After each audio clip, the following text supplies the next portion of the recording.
Hello students, welcome you all. स्वागत है आप सभी का इजी प्रैप पर। अभी ये जो दौर चल रही है वो आरआरबी सीबीटी 2 की चल रही है।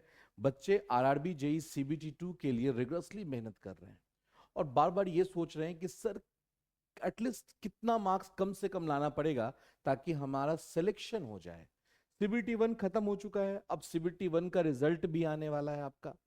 ठीक है, सीबीटी 1 के कट ऑफ की डिस्कशन हम लोग बहुत कर चुके हैं। वैसे तो वो एग्जाम जा चुकी है, अब उसमें जो मार्क्स आएगा हमें सिर्फ उसे एक्सेप्ट करना है और प्रिपरेशन में लगना है सीबीटी 2 के लिए। अगर हम सीबीटी 2 की बात करें तो हमने बहुत डिटेल एनालिसिस किया 2019 का कि क्या पैटर्न है, क्या कट ऑफ जाता है। अब इतने कॉम्प्लेक्स वे में रिजल्ट डिक्लेयर किया कि लोगों को समझने में बहुत ज्यादा टाइम लग गया कि भाई कट ऑफ मार्क्स क्या होना है, क्योंकि कट ऑफ मार्क्स दिया ही नहीं, उसने मेरिट इंडेक्स दे दिया। तो ये क्या है मेरिट इंडेक्स, कैसे बना मेरिट इंडेक्स? मेरिट इंडेक्स को एक सिंपल फॉर्म में, एग्जैक्ट नहीं मींस एवरेज फॉर्म में कैसे समझे, कैसे कैलकुलेट करें, मेरिट इंडेक्स को मार्क्स में कैसे कन्वर्ट करें, और इस बार का सेफ स्कोर क्या रहने वाला है, ये सब बातें करेंगे हम इस वीडियो में। तो चलिए स्टार्ट करते हैं। सबसे पहले हम आरआरबी सीबीटी 2 के पैटर्न को समझते हैं कि एग्जामिनेशन पैटर्न क्या है। तो यहां पे दो सेक्शन में तोड़ा गया है इस पेपर को। ठीक है, एक आपका टेक्निकल सेक्शन, एक नॉन टेक्निकल सेक्शन। अगर हम बात करें नॉन टेक्निकल सेक्शन की तो 50 क्वेश्चन रहेंगे नॉन टेक्निकल सेक्शन के, जो कि 50 मार्क्स होंगे, और 100 होंगे आपके branch specific, mechanical, electrical, civil, EC, CS, आपके जो भी ब्रांचेज हैं, ब्रांच स्पेसिफिक 100 क्वेश्चंस होंगे आपके सिलेबस के अकॉर्डिंग। अगर हम नॉन टेक्निकल की बात करें तो जनरल अवेयरनेस के 15 क्वेश्चन होंगे, ठीक है, और 15 मार्क्स होंगे। अगर हम बात करते हैं फिजिक्स एंड केमिस्ट्री तो ये भी 15 क्वेश्चंस कैरी करेंगे, 15 marks, one question one marks. Basic of computer applications 10 question रहेंगे, और basic of environment pollution and control ये 10 रहेंगे। अगर हम ये टोटल देखें तो 15 15 30, 10 40 और 10 50, ये 50 क्वेश्चंस हो गए। ये अगर हम बात करेंगे तो ये 50 क्वेश्चंस हो गए आपके, ठीक है, जिसको कि नॉन टेक्निकल सेक्शन में लोगों ने डाला है। ठीक है, और 100 क्वेश्चंस की अगर बात करेंगे तो ये आपके ब्रांच से रहेंगे, ध्यान रखिएगा, ब्रांच से रहेंगे। अब बातें ये आती हैं, सर क्या निगेटिव मार्किंग भी है? तो बिल्कुल दिमाग में बैठा के रखिएगा कि 1/3 निगेटिव मार्किंग है, 1/3 निगेटिव मार्किंग है। मतलब हर एक गलत क्वेश्चन के लिए आपको दिए जाएंगे -1/3 मार्क्स। तो ऑब्वियस सी बात है कि हमें एक्यूरेसी पे भी ध्यान देना है। ठीक है, स्पीड प्लस एक्यूरेसी, हमें दोनों पे ध्यान देना है इस एग्जामिनेशन को क्वालिफाई करने के लिए। ठीक है, जब रिजल्ट आई 2019 की तो बेसिकली कट ऑफ मार्क्स नहीं, जैसे सीबीटी 1 में आपको आएगा कट ऑफ मार्क्स क्या है, यहां पे कोई कट ऑफ मार्क्स का जिक्र नहीं किया गया। यहां पे मिनिमम क्वालिफाइंग मार्क्स बोला गया है कि आपको 40% मार्क्स लाने हैं पेपर में। मिनिमम क्वालिफाइंग मार्क्स कहा कि जितने भी क्वेश्चंस हैं उनके, जितने भी मार्क्स के पेपर हैं उनका 40% मार्क्स आपको लेके आना है। ये ऑलरेडी लिखा हुआ था नोटिफिकेशन में, जो कि आपने भी पढ़ा होगा बहुत ध्यान से।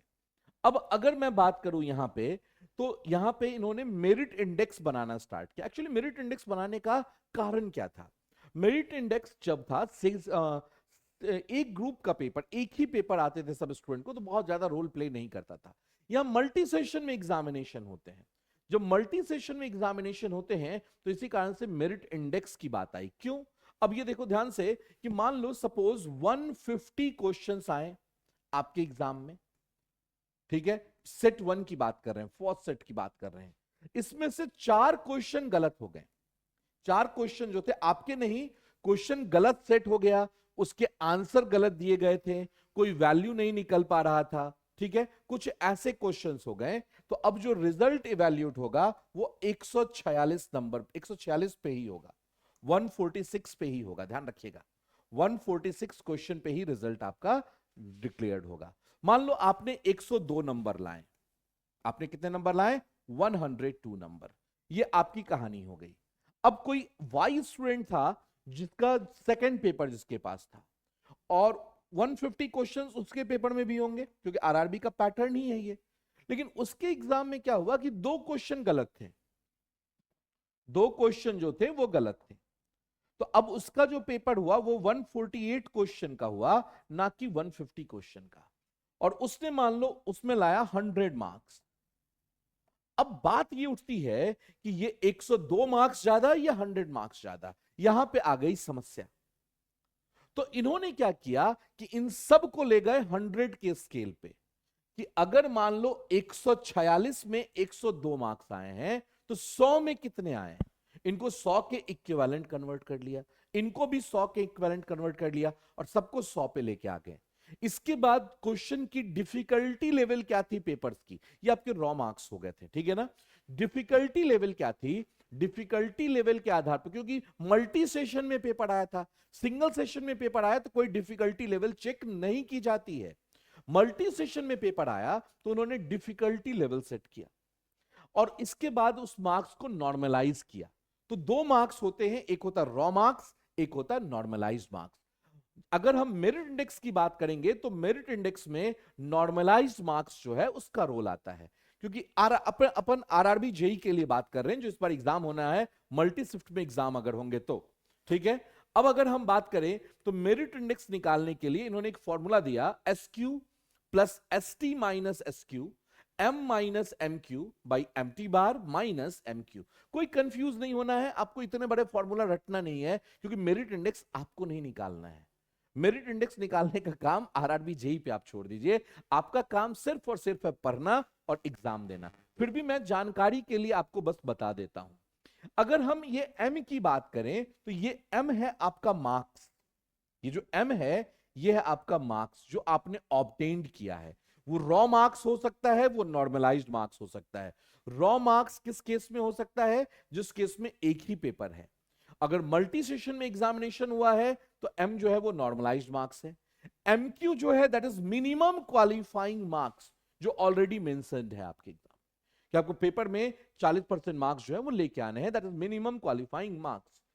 ये जो MT बार या MR बार आपको जो भी दिख रहा है, बेसिक क्या है कि मान लो सपोज 100 स्टूडेंट एग्जाम दिए हैं, 100 स्टूडेंट एग्जाम दिए, तो या तो 0.1%, ठीक है, या मान लो x स्टूडेंट एग्जाम दिए, 100 नहीं, x स्टूडेंट ने एग्जाम दिया, तो x में से 10 स्टूडेंट टॉप 10 स्टूडेंट, या फिर टॉप 0.1% स्टूडेंट, जो कि ऑलरेडी कहीं मेंशन कर रखा है आपको, देखो ध्यान से, 0.1% स्टूडेंट या फिर टॉप 10 स्टूडेंट, जो भी लार्जर नंबर हो, ठीक है। अब मान लो सपोज 1000 बंदों ने एग्जाम दिया, तो ऑब्वियसली बात है कि 0.1% निकालेंगे तो बात बराबर ही हो जाएगी। मान लो कि 10,000 बंदों ने एग्जाम दिया तो फिर 0.1% दिखेगा, और अगर जो ज्यादा हो, 0.1% ज्यादा हो कैंडिडेट का नंबर, या फिर 10 ज्यादा हो, उन उन स्टूडेंट्स को चुना, उनके मार्क्स का एवरेज निकाला, और वही एवरेज जो था ये था आपका एमटी बार,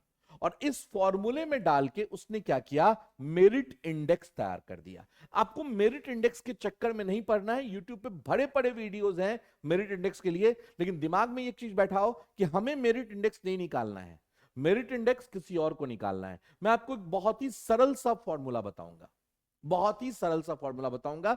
अब एक्यूरेट नहीं है, ऑब्वियस सी बात है, एक्यूरेट जब ये है तो एक्यूरेट दूसरा फॉर्मूला नहीं है, वो एक राउंड ऑफ करने का तरीका है कि हाँ ऐसे भी ऑलमोस्ट ऑल आ सकता है, क्योंकि अब एवरेज क्या आया कौन जानने जा रहा है, ठीक है, बिल्कुल ध्यान से देखिएगा।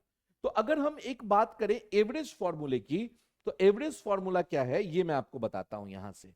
ये देखो ध्यान से, ये मैंने निकाला था कि डिफरेंट डिफरेंट जोन की बात करेंगे, जैसे कि अगर हम बात करें तो ये कोलकाता जोन का है, जिस अब से आपको रिजल्ट देता है, सिर्फ जोन वाइज रिजल्ट नहीं आती है, कैटेगरी वाइज रिजल्ट आती है, ठीक है, कैटेगरी वाइज रिजल्ट आती है। जब आपने फॉर्म भरा होगा तो आपको SER, ER, ठीक है, मेट्रो, CLW, ऐसे ऐसे बहुत सारे कैटेगरी दिखे होंगे हर एक जोन में। किसी में मैकेनिकल की वैकेंसी थी, किसी में इलेक्ट्रिकल की वैकेंसी थी, किसी में मैकेनिकल इलेक्ट्रिकल की वैकेंसी थी, किसी में सिर्फ सिविल की वैकेंसी थी। ऑब्वियसली बात है cut off mechanical electrical civil के हिसाब से नहीं, मेरिट इंडेक्स कैटेगरी वाइज बना है, बिल्कुल ध्यान रखिएगा, पहले जोन वाइज और फिर हम कैटेगरी वाइज की बात कर रहे हैं, क्लियर, जोन वाइज और फिर हम बात कर रहे हैं कैटेगरी वाइज की। तो जो भी मेरिट इंडेक्स आया है, मान लो मेरिट इंडेक्स कितना है 608। पहला जो मेरिट इंडेक्स मुझे दिखा दैट इज 608। आप इसको 609 पकड़ लो क्योंकि 0.77292 है। ठीक है, तो ये कैसे निकला? तो आपके जो भी मेरिट मार्क्स हैं, जो आपके भी जो भी रॉ मार्क्स या नॉर्मलाइज मार्क्स हैं, वो इनटू 1000 और डिवाइडेड बाय 150। मैंने नहीं बोला कि ये एग्जैक्ट फॉर्मूला है, मैंने बोला एक एवरेज फॉर्मूला सेट किया, ठीक है, जिससे ऑलमोस्ट ऑल हम मेरिट इंडेक्स के पास पहुंच रहे थे। मेरिट इंडेक्स के कॉम्प्लेक्स फॉर्मूले को सुलझाने के लिए हम ये बातें कर रहे हैं। इस पे ये नहीं नहीं सर ये फॉर्मूला नहीं होता है, इससे एग्जैक्ट नहीं आता है, ये सब कमेंट करके अपना टाइम वेस्ट करने की जरूरत नहीं है आपको। मैं ऑलरेडी कह रहा हूं इट इज नॉट एक्यूरेट। ठीक है, ये एक एवरेज है, एक राउंड ऑफ है, बिल्कुल ध्यान रखिएगा इसमें। मैंने इसी से तैयार किया लगभग, ठीक है, क्योंकि उस पे हमें यही नहीं पता कि उस टाइम का क्वालिफाइंग मींस एवरेज क्या बैठा था 0.1% स्टूडेंट का, और ना किसी को पता, मुझे नहीं, किसी को भी नहीं पता था ये चीज। मैं आपको बता दे रहा हूं, ठीक है। बहुत लोग बोलेंगे नहीं मैं तो रेलवे बोर्ड से रिजल्ट निकाल के लाया था, तो बात अलग है फिर। ठीक है, अब देखो ध्यान से, यहां से आप एक्स की वैल्यू निकाल सकते हैं। ये जो एक्स होगा ये आपका मार्क्स होगा कि आपको कितने मार्क्स सेफ हैंड के लिए खेलने हैं, क्या कट ऑफ था, क्या कट ऑफ था, ये आपके ये कहानियां डिपेंड करेंगी। अब अगर हम इसकी बात करें, हमने क्या किया, बैठा आराम से अपने टीम के साथ में, और टीम के साथ बैठने के बाद हमने वैकेंसी ऑब्जर्व किया कि 2018 में जब रेलवे की वैकेंसी आई थी, जो 19 में एग्जाम फाइनल हुआ, ठीक है, उसमें कितनी वैकेंसी थी, इस बार कितनी वैकेंसी है, कितने बच्चे को पिछली बार शॉर्टलिस्ट किया था, कितने बच्चे को इस बार शॉर्टलिस्ट किया है, ये तो बोल नहीं सकते, करेगा वो तो बाद की बात है। और इसके बाद हर जोन वाइज मिनिमम कैटेगरी के लिए मिनिमम मेरिट इंडेक्स क्या बना था और मैक्सिमम मेरिट इंडेक्स क्या बना था। ठीक है, मिनिमम मेरिट इंडेक्स क्या था और मैक्सिमम मेरिट इंडेक्स क्या था। जैसे अगर हम अहमदाबाद की बात करें तो 399 वैकेंसी थी, इस बार 382 वैकेंसी। ठीक है, ये आप देख सकते हैं अजमेर जोन 825, इस बार 529 वैकेंसी इस बार कम है, क्योंकि गवर्नमेंट ने ऑलरेडी ये डिक्लेयर किया है कि अब मैं आरआरबी की वैकेंसी हर साल निकालूंगा, और इस बार आरआरबी जेई का कैलेंडर भी आपके सामने में है ऑलमोस्ट। जैसे ही ये एग्जाम खत्म होगा वैसे ही नोटिफिकेशन नेक्स्ट एग्जाम का आएगा। ठीक है, इसी कारण से सीटें कम की गई हैं, तो कोई बहुत पैनिक होने की जरूरत नहीं है। जिनका इस बार नहीं भी हो रहा है सीबीटी 1 में, कोई टेंशन की बात नहीं, तैयारी में लगे रहिए, क्योंकि नेक्स्ट एग्जाम आपके सर पे खड़ा है, बिल्कुल ध्यान रखिएगा इस चीज को। अब अगर हम बात करें तो ये था आपका, देखो मेरिट इंडेक्स, अनरिजर्व कैंडिडेट की बात कर रहे हैं हम सिर्फ, 640, ये है आपका 548। Minimum merit index, maximum merit index, sir ये क्या है? तो अगर हम अहमदाबाद की बात करें तो हर कैटेगरी के लिए सेम मेरिट इंडेक्स तो था नहीं, तो सबसे मिनिमम जो इंडेक्स था दैट वाज 548। किस ब्रांच के लिए सर? हर एक ब्रांच की बात हो रही है, ब्रांच कोई स्पेसिफिक नहीं है। और मैक्सिमम जो था दैट वाज 640। इसी तरीके से अगर हम अजमेर की बात करेंगे तो 665, 666 मान लो ऑलमोस्ट, और ये था 638 ऑलमोस्ट। ठीक है, ये मेरिट इंडेक्स हमने देखा, सिर्फ और सिर्फ हमने जोन का रिजल्ट खोला जो आरआरबी के साइट पे अवेलेबल है, हमने देखा कि मैक्सिमम मेरिट क्या है इंडेक्स और मिनिमम मेरिट इंडेक्स किस कैटेगरी के लिए है। हमने ये दोनों नोट किया क्योंकि हमें सेफ स्कोर बताना था कि बच्चे अपना टारगेट कहां फिक्स करें। ठीक है, टारगेट कहां हिट करना है कि सर इतना बना दिए तो सिलेक्शन पाना ही पाना है। ठीक है, इसके लिए बातें कर रहे हैं। तो अगर मैं बात करूं तो 150 क्वेश्चंस आएंगे आपके एग्जामिनेशन में। कितने क्वेश्चंस रहेंगे? 150 क्वेश्चन। जब मैंने ये देखा तो यहां पे 96 से 96 से लेके 100 टू 103 के बीच में ये घूम रहा है। टोटल एवरेज की बात कर रहे हैं, हर एक जोन की बात कर रहे हैं, कोई पर्टिकुलर जोन पर्टिकुलर कैटेगरी की बात नहीं हो रही है। मतलब 96 से लेके 102 तक अगर आपका मार्क्स था तो आप कहीं ना कहीं सिलेक्शन जोन में थे। प्रॉब्लम ये आई कि कुछ बंदे वेटिंग में चले गए, क्योंकि आप देखो ना कि अगर हम बात करेंगे शॉर्ट लिस्टेड 399 वैकेंसी और 616 कैंडिडेट शॉर्ट लिस्टेड थे, तो ऑब्वियस बात है कैंडिडेट शॉर्ट लिस्टेड ज्यादा थे। तो जो जस्ट 96 लेके आए होंगे वो तो ऑब्वियस सी बात है वेटिंग लिस्ट में खड़े रह गए। जैसे रेलवे का वेटिंग लिस्ट क्लियर नहीं होता है, ऑब्वियस सी बात है, जो सीट कंफर्मेशन वाला, तो इसमें भी वही दिक्कत आई, बहुत लोगों का वेटिंग क्लियर नहीं हो पाया। तो इसी कारण से मैं आपको कह रहा हूं कि ये सब ड्रामा छोड़ो, कि भाई क्या करना है क्या नहीं करना है। आपको ये टारगेट लेके चलना है कि अगर 150 क्वेश्चन आ रहे हैं, ठीक है, 150 क्वेश्चन, तो आपको 110 टू 115 टारगेट करना है। बिल्कुल ध्यान रखिएगा, इतने क्वेश्चन आपके सही होने चाहिए। आपको ये टारगेट लेके चलना है। आप किसी भी वेटिंग लिस्ट में नहीं पड़ोगे, किसी भी झंझट में नहीं, आप सेफ क्रॉस हो, आप सेफ क्रॉस हो। अगर आपको 110 से 115 मार्क्स आ रहे हैं रॉ मार्क्स, तो आप सेफली क्रॉस कर गए हो। बिल्कुल ध्यान रखिएगा। तो आपको टारगेट थोड़ा ऊंचा रखना है। मैंने बोला 110 से 115 सेफ मार्क्स है, टेक्निकल सब्जेक्ट के साथ खेलना है, तो ऑब्वियस सी बात है जितना मैक्सिमम स्कोर कर सको उतना अच्छा है। एटलीस्ट ये इस पे तो आपका टारगेट रहना ही चाहिए। आप अपने एक बोर्ड पे ये लिख लो बड़े बड़े अक्षर में कि 115 से नीचे रुकना नहीं है। बिल्कुल। अगर हम बात करें तो इजी प्रैप आपके लिए कदम से कदम खड़ा, मैं हर बार बोलता हूं आपको, ठीक है। आपके सिलेक्शन में ऑब्वियस सी बात है कि हम कहीं पीछे नहीं हटने वाले हैं। आपके सिलेक्शन के लिए हमसे जितना कोऑपरेशन चाहिए आप हमसे मांगिए, हम देने को तैयार हैं, ठीक है। इसी के क्रम में अगर हम बात करें तो इजी प्रैप ने आपके लिए बैच लॉन्च किया है, स्पेशल डेडिकेटेड बैच आरआरबी के लिए, ठीक है। अगर आरआरबी सीबीटी 2 की बात करेंगे, टारगेटेड सीबीटी 2 बैच जो है वो चल रहा है आपके पास में, आपके लिए, ठीक है, जो कि आपकी नॉर्मल फीस पे आप ऐप पे जाके देख सकते हैं, जो कि आपका 6 महीने की वैलिडिटी है। इसके बाद बहुत सारे ऐसे बंदे हैं जिनको लग रहा है कि नहीं सर सीबीटी 2 में इतना मार्क्स लाना इतने शॉर्ट टाइम में पॉसिबल नहीं है। कोई बात नहीं है, ठीक है, आप अभी तो तैयारी करते रहिए सीबीटी 2 की, और अब जस्ट अगला एग्जाम भी होने वाला है आरआरबी का, सीबीटी 1 प्लस सीबीटी 2। तो इसके लिए भी हमने ऑलरेडी बैचेस जो हैं वो target batch, foundation batch, life time batch, ये सब बैचेस लॉन्च कर रखे हैं। ये इसकी जानकारी आप ऐप पे ले सकते हैं। कहीं भी कोई दिक्कत हो तो हमारा हेल्पलाइन नंबर 24x7 ऑन है, आप कॉल करिए। अगर गलती से कभी रिस्पॉन्ड नहीं मिलता है तो आपके पास कॉल बैक आ जाएगा तुरंत। नंबर इज 7014639318, ठीक है। फिर से एक बार नंबर नोट कर लीजिए, 7014639318।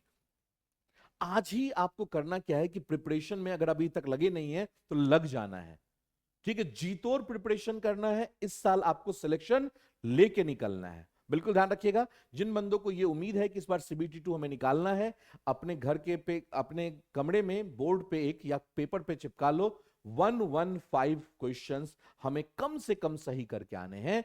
That will be safe score, इसमें आप किसी वेटिंग लिस्ट में नहीं पड़ेंगे। क्लियर? तो बिल्कुल आपको करना क्या है, प्ले स्टोर में जाइए, इजी प्रैप ऐप डाउनलोड कीजिए, स्टोर में जाके जो भी कोर्सेज आपको रिक्वायरमेंट है आप सर्च कीजिए और आप वहां से डायरेक्ट परचेज कर सकते हैं। फिर भी कोई दिक्कत हो तो आप हमारे हेल्पलाइन नंबर पे कॉल कर सकते हैं। फिर मिलते हैं आपके साथ में, तब तक के लिए thank you and all the best.